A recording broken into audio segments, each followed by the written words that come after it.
Pada Vera diceritakan bahwa dia sudah diancam mau dibunuh. Tidak mungkin polisi berpangkat brigadir takut diancam sopir. Skuad pengancam Brigadir J bukan hanya Kuat Maruf. Pengacara keluarga Brigadir J, Kamarudin Simanjuntak mengatakan, skuad yang mengancam Brigadir J terdiri dari 3 orang, bukan hanya Kuat Maruf. Penjelasan ini sekaligus membantah pernyataan Komisioner Komnas HAM Khoirul Anam, yang menyebut skuad yang mengancam Brigadir J adalah Art Ferdy Sambo yang menjadi tersangka yakni Kuat Maruf. Berdasarkan komunikasi dengan kekasihnya Vera, Brigadir J menyebut orang yang mengancam itu disebut para skuad. Kamarudin menyebut para skuad itu bukan 1 orang. Sedangkan Kuat Maruf berarti hanya 1 orang.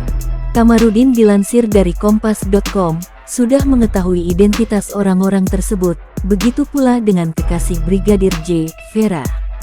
Namun, mereka merahasiakan identitasnya. Identitas itu tidak disebutkannya hanya bukan konsumsi publik. Semua orang itu, kata Kamarudin, sudah teridentifikasi namanya siapa, tinggal di mana, nomor induk KTP, NIK, hingga orang tuanya. Dia juga sudah memberitahu kepada penyidik Polri mengenai skuad yang dimaksud. Sayangnya hingga kini, orang-orang tersebut belum ditetapkan sebagai tersangka. Lebih lanjut, Kamarudin merasa heran jika skuad yang dimaksud Brigadir J hanyalah Kuat Maruf.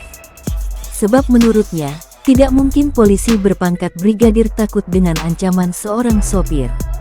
Sebelumnya, Komisioner Komnas HAM Khoirul Anam mengungkap, skuad yang mengancam akan membunuh Brigadir Nofriansyah Yosua Huta Barat atau Brigadir J. Anam menyebut, skuad yang dimaksud adalah Art sekaligus sopir Sambo yang menjadi tersangka, yakni Kuat Maruf. Adapun ancaman yang Brigadir J terima berdasarkan pengakuan Vera adalah larangan agar Brigadir J tidak menemui istri Ferdy Sambo, Putri Chandrawati, di lantai atas. Jika naik ke atas, maka Brigadir J akan dibunuh. Ancaman ini diterima Brigadir J 1 hari sebelum kematiannya. Dalam perkara ini, kepolisian telah menetapkan 5 orang tersangka, termasuk mantan Kepala Divisi Profesi dan Pengamanan Polri Irjen Ferdy Sambo dan istrinya, Putri Chandrawati. 3 lainnya adalah Barada Richard Eliezer atau Baradae, Bribka Riki Rizal dan asisten rumah tangga Sambo, Kuat Maruf. Sementara itu, 6 anggota kepolisian juga tengah diperiksa lebih lanjut karena diduga melakukan obstruction of justice atau menghalangi penyidikan. Cerita kepada kekasihnya yaitu Vera. Kepada Vera diceritakan bahwa dia sudah diancam mau dibunuh per tanggal 21 Juni 2020.